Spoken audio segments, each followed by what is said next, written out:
Hello guys, welcome to my channel. मेरे channel में आप लोगों का बहुत बहुत स्वागत है। आई होप आप लोग बहुत अच्छे से होंगे, बहुत मज़े में होंगे और बहुत स्वस्थ होंगे। तो देखिए गाइस, मॉर्निंग का टाइम है तो हमारा काम शुरू हो गया है सुबह का खाना बनाने का। तो यहाँ पर देखिए मैंने राजमे को रात में ही भिगो दिया था और उसको उबाल लूँगी मैं। और यहाँ पर जो ये छोटे छोटे प्याज हैं, काफ़ी सारे इकट्ठा ले लिए गए थे, तो उसको मैं छाँट रही हूँ। बहुत ज़्यादा छोटे हैं उनको भी निकाल लूँगी। और आजकल जैसे गीले गीले प्याज आते हैं ना, ताज़े वाले, तो इनमें पेड़ निकलने लगते हैं, तो इसको भी मैं निकाल लूँगी। कभी भी आप आलू, प्याज, मटर या कुछ भी ऐसी चीज़ें यूज़ करिए जिनमें पेड़ निकलने हों या फिर जो जल्दी ख़राब होते हैं। तो उसमें ये मान के चलिए कि जिनमें पेड़ निकलने लगते हैं, जैसे आलू है, उनमें अगर गांठें जैसी बनने लगती हैं जो पेड़ वाली, तो उनको पहले यूज़ कीजिए। और प्याज में अगर पेड़ निकलने शुरू हो गए हैं तो पहले उनको यूज़ कीजिए।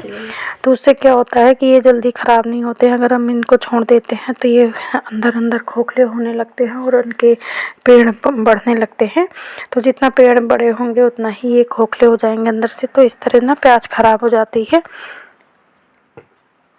तो यहाँ पर देखिए मैं किचन में आ गई हूँ और साथ ही साथ मसाला पीस लूँगी। और राजमा को उबाल लिया है मैंने और अब राजमा छौंकूँगी। तो यहाँ पर मैंने कई सारी छोटी छोटी प्याज़ें काटी थी और भी छील के रख ली थी, जो कि बाद में भी काम आ जाएंगी, छीली रखी रहेंगी, क्योंकि काफ़ी मतलब छोटा साइज़ होता है तो छीलने में टाइम लग जाता है इसमें। तो जैसे कि मैं बात कर रही थी चीज़ों की ख़राब होने की, सर्दियों में ये चीज़ें काफ़ी गौर करने लायक होती हैं। कि जैसे भी मैंने आलू प्याज की बात की और वहीं पर मैं मटर की बात करती हूँ। तो अक्सर हम ढेर सारी मटर ले लेते हैं ना, तो उसमें जब ढेर सारी मटर होती हैं तो बीच बीच में जो नीचे दबने लगती हैं वो थोड़ा सा सड़ने लगती हैं। तो जिनमें आप देखिए, जब आपको छीलनी हो, सब्ज़ी बनानी हो, तो जिनमें दाग पड़ा हो थोड़ा सा सड़ने का या गीली गीली हो जाती हैं, तो उनको अगर आप पहले छील लेंगे ना तो वो ये सारी मटर को ख़राब नहीं होने देती हैं। और अगर हम इन चीज़ों का ध्यान नहीं देते हैं तो वो एक मटर अपने आसपास की कई मटर को सड़ा देती है। तो इससे हमारी सब्ज़ी काफ़ी हद तक ख़राब होने लगती हैं। तो इन छोटी छोटी चीज़ों का है कि हम घर गृहस्थी में ध्यान देना, तो हमारी गृहस्थी अच्छे से चलती है और समय और पैसे सभी की बचत हो जाती है इनसे। तो यहाँ पर देखिए मैंने मसाला पीस लिया है और अब राजमा छौंकूँगी। साथ ही साथ सुबह बेटे को स्कूल भेज दिया है, कॉलेज चला गया है, उसका टिफ़िन बना दिया था और अब ये लंच की बारी है। तो यहाँ पर अभी लंच बना दूँगी मैं और उसके साथ ही अभी मुझे दोबारा की चाय भी बनानी पड़ेगी। वैसे तो दोस्तों, हम लेडीज़ों की शुरुआत दिन की जो होती है वो किचन में ही होती है और जो दिन का लास्ट होता है तो वो भी किचन में ही होता है। मतलब हम जब सुबह मॉर्निंग में उठते हैं तो सीधे किचन में ही आते हैं, किचन से ही स्टार्टिंग होती है। और जब रात में लेटने जाते हैं तो फिर किचन से ही रूम में जाते हैं। तो हमारी लाइफ ही ऐसी है कि बस किचन में घूम फिर के आना जाना हो ही जाता है। ऐसा कोई नहीं है जिसका मतलब जो जॉब वाली हैं उनको भी सुबह मॉर्निंग में काम करना ही पड़ता होगा। और बाकी जब हम इतनी मेहनत अपने घर में करते ही हैं तो उसको घर को खूबसूरत बनाने के लिए और घर में हम फिजूल खर्ची रोकें और कैसे अपने घर को ऑर्गेनाइज़ करें, इसके लिए हम जितनी मेहनत करते हैं ये भी किसी ऑफिस की कमाई से कम नहीं होता है। तो इस वजह से हम इन छोटी छोटी चीज़ों को बचा के, मतलब अपनी चीज़ों को इतना गौर करके कि हमारे घर में क्या गृहस्थी में ख़राब हो रहा है या किसको किस तरह यूज़ करें, तो ये भी बहुत बड़ी कमाई होती है। आप चाहें तो बाहर से कमाई ला के, मतलब जॉब करके कमाई लाते हैं, पैसा कमाते हैं, उसको भी कमाई कहा जाएगा। और अगर हम अपने घर में थोड़ी सी चीज़ों की देखभाल करके हम अपने घर को जो व्यवस्थित करते हैं, पैसा बचाते हैं, कोई चीज़ सड़ने से बचा रहे हैं, किसी चीज़ को बनाकर हम अपना घर सजा रहे हैं, या अपने घर को कैसे ऑर्गेनाइज़ कर रहे हैं, या अपने घर के हम बर्तन धुल रहे हैं, कपड़े धुल रहे हैं, झाड़ू पोछा कर रहे हैं, तो यहाँ पर हम कहीं ना कहीं उन औरतों से हम कभी भी कम नहीं होते हैं जो बाहर से पैसा कमा कर ला रही हैं। क्योंकि हम इन्हीं से अपने हस्बैंड का कितना पैसा बचा लेते हैं। अगर ये हिसाब लगाने हम बैठेंगे ना तो शायद हम लोग ज़्यादा अच्छी कमाई कर रहे होंगे। तो ये अपनी अपनी सोच होती है, पैसा कमाना ही पूरा नहीं होता है, उसको बचाना भी पैसा कमाना ही माना जाएगा। काफ़ी अच्छे से पक रहा है और जो खड़े मसाले इसमें पड़े हुए हैं वो सब हटा दूंगी और कड़ी पत्ता वगैरह मैंने डाला है तो इसको सब हटा दूंगी, क्योंकि बाल बहुत सिस्टम भर रहे हैं तो कड़ी पत्ता लगभग हर जगह यूज़ करती हूँ मैं। और अभी जल्दी आप लोगों के साथ बालों के लिए बहुत अच्छा ऑयल शेयर करने वाली हूँ। पहले मैं लगा के अपना देखती हूँ, बनाती हूँ, फिर आप लोगों के साथ शेयर करूँगी कि इसका रिज़ल्ट कैसा आता है। बस इसका रिज़ल्ट बहुत अच्छा आता है, मैंने कई लोगों से सुना है तो बहुत अच्छा आता है। तो जल्दी ही आपको मेरे वीडियो में इस तरह का ऑयल भी देखने को मिलेगा।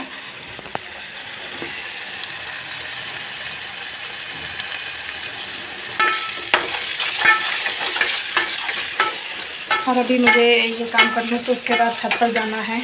रुई निकाली हुई है मैंने, तो काफ़ी सारी रुई रखी हुई है, तो मैं सोच रही हूँ एक मोटा सा गद्दा बनवा दूँ तो बेटे के लेटने के लिए हो जाएगा। सिंगल बेड का बनवाऊँगी।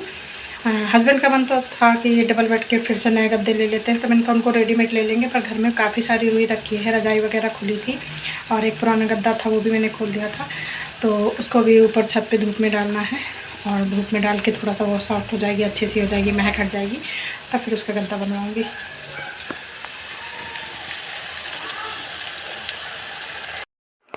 और यहाँ पर देखिए मसाला मेरा पक गया था, तो उसके बाद और अच्छे से मैंने इसको पका लिया है। इसमें कुछ मैंने तेल में खड़े मसाले डाले, जीरा डाला था और मसाला जो लहसुन प्याज और टमाटर पीस के डाला था वो डाल दिया था। उसके बाद जब मसाला अच्छे से पक गया है तो मैंने राजमा डाल दिया है, साथ ही साथ गरम मसाला और हरा धनिया डाल दिया है।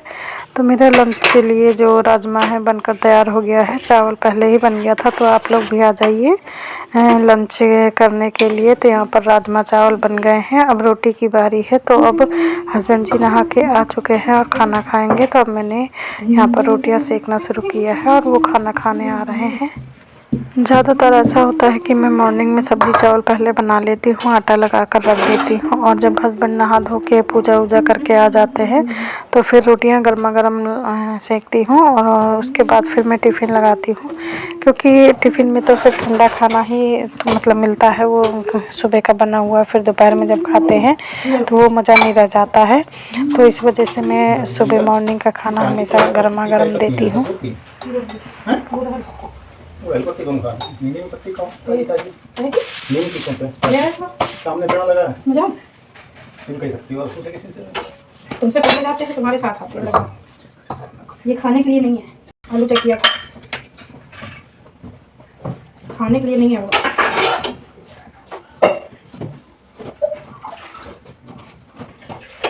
नीम की पत्ती है, नीम है, अमरूद है, जामुन है, ये पकाने के लिए है, तेल बनाना है मुझे।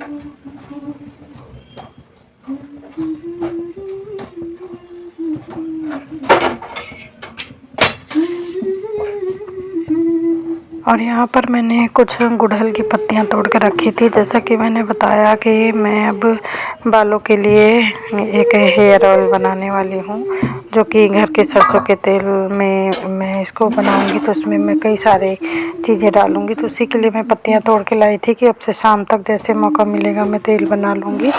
तो वैसे लाई तो मैं कल तोड़ के थी, पर अभी नहीं मेरा टाइम लग पाया है तो नहीं बनाया है। उसी में हस्बैंड जी चिढ़ा रहे थे मुझे कि मतलब तुम ये कौन सी पत्तियाँ हैं, ये भी खाओगी क्या। जैसे कि पहले मैंने अभी कई सारी मैं पत्तियाँ खाती थी, फूलों का काढ़ा बनाती थी। अब इस टाइम थोड़ा सा ठंड बढ़ गई है तो मैं बाहर नहीं जाती हूँ सुबह मॉर्निंग में टहलने के लिए, तो मेरा काढ़ा बंद हो गया है। तो मैंने सोचा पत्तियों को अलग से मतलब थोड़ा सा तेल में मिला के कुछ ऐसा ऑयल बनाती हूँ कि मेरे बाल वाल झड़ना बंद हो जाए। तो इसी में चढ़ा रहे थे कि बाहर पेड़ लगे हैं वहाँ से तोड़ लाओ। तो देखिए किचन का काम निपटाने के बाद मैं नीचे का काम अब बाकी जो बचा है वो बाद में करूँगी। अब मैं आ गई हूँ छत पे। तो यहाँ पर जितनी रुई रखी थी उसको मैं नीचे वाली छत से ऊपर वाली छत में लाई हूँ। और यहाँ पर एक पल्ली बनाई हुई थी, सासू माँ ने बनाई थी पहले। तो ये करीब साल भर से ऐसे मूड़ी रखी हुई है। इसमें जब हमको कुछ मोटा कुछ मतलब सुखाना उखाना होता था तो कोई वैसी चीज़ें तो हम इसको यूज़ करते थे। ये सासू माँ ने बनाई थी तो आज ये यूज़ हो जाएगी, क्योंकि अगर मैं ऐसे छत पे रुई डाल दूँगी ना तो फिर 1-2 दिन जो पड़ी रहेगी तो फिर वो काफ़ी गंदी हो जाएगी। तो उससे अच्छा है कि मैं इसको बिछाकर और इसको इसी के ऊपर मैं रुई डाल दूँगी। तो देखिए धूप जितनी तेज़ है उतनी तेज़ हवा चल रही है, तो इसी वजह से मैंने कान बंद कर रखे हैं। काफ़ी तेज़ हवा चल रही है, आप लोग देख सकते हैं। तो यहाँ पर जो जितनी भी 3 जगह मैंने रुई रख रखी थी अलग अलग, तो यहाँ पर देखिए बोरी में जो भरी रखी थी उसको फैला दूँगी मैं अच्छे से, क्योंकि जो रजाई खोली थी और गद्दा खोला था ना तो उसकी सबको रुई इकट्ठा काफ़ी सारी रखी हुई थी। तो ये फालतू की चीज़ें होती हैं जो बहुत जगह घेरती हैं, तो मैंने सोचा अब इसको निकाल के और एक अच्छा सा मैट्रेस बनवा लेते हैं तो काफ़ी मोटा सा गद्दा बन जाएगा। और ये रुई कुछ नहीं तो 7-8 किलो तो होगी ही, क्योंकि एक गद्दा एक रजाई है मैंने इसमें खोल दी थी। और देखिए एक बोरी में था, एक ये रजाई जो खोली थी तो इसमें रुई रखी हुई थी। और इसी के साथ साथ अभी एक और बैग है उसमें भी रुई रखी हुई है। तो ये सारी डाल दूँगी और 1-2 दिन इसमें धूप लग जाएगी तो अच्छे से ये जो है मतलब धूप दिखाने से रुई फूल जाती है ना तो काफ़ी अच्छे से हो जाती है। तो इसको पूरी जो पल्ली बिछाई है मैंने इसमें फैला दूँगी तो अच्छे से मतलब इसमें धूप लग जाएगी। और उसके बाद इसका गद्दा अद्दा बनवाऊँगी। तो हस्बैंड का तो मन था कि मैं डबल बेड के जो मेरी शादी के गद्दे थे तो वो मैट्रेस सब थोड़ा सा ख़राब होने लगे हैं तो उसको चेंज कर दें और उसमें मतलब नए गद्दे डलवा दें, बनवा लेते हैं इसी से।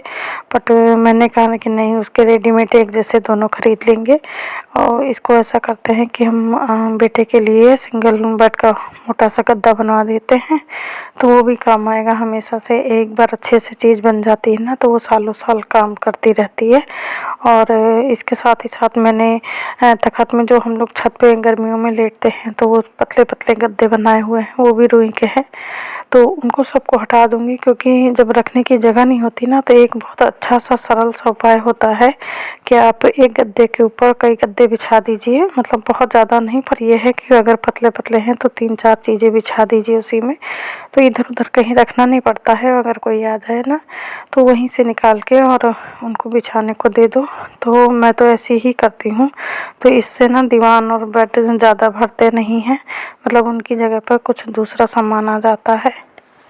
वैसे आप लोगों को ये जो मैंने आइडिया बताया है ना, ये बहुत अच्छा आइडिया है। अगर कभी आपके पास भी कोई चीज़ें रखने की जगह ना हो, मतलब कोई गद्दा या पतली सी बिछौनी वगैरह जो होती हैं छत पे लेटने बैठने के लिए बना लेते हैं, तो इसी के तरह जैसे बेड वाले गद्दे होते हैं उन्हीं के ऊपर आप बिछा दीजिए। तो इस तरह ना जगह की भी प्रॉब्लम नहीं होती है और काफ़ी हद तक चीज़ सामान भी स्टोर हो जाता है।